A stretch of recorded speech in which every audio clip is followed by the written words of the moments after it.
నా యేసయ్య ఎవరు? దొరలకే దొర. ఆమేన్. నా యేసయ్య కంపును తొలగించే దొర నా యేసయ్య.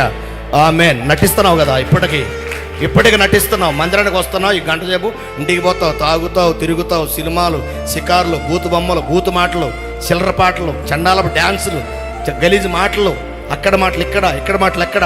ఎప్పుడు వాళ్ళ గురించి వీళ్ళ గురించి చెప్పడం, దుమ్మెత్తి పోస్తావు, నిందలేస్తావు, కుళ్ళుకుంటావు, ఎసన పడతావు, అసూయ పడతావు. మందిరానికి పోతున్నప్పుడు కూడా కుళ్ళే. మరి ఇప్పుడు దాకా ఏమి విన్నావు నువ్వు? ఏబు నిలబడ్డాడు. 1 సంవత్సరం కాదు. ఏబు గారికి ఎన్నేళ్ళు శ్రమ చెప్పండి ఒకసారి. దగ్గరగా 40 సంవత్సరాల శ్రమ అయి ఉంటుందని పండితుల యొక్క అంచనా. 40 ఏళ్ళు నిలబడ్డాడు దేవుని కొరకు.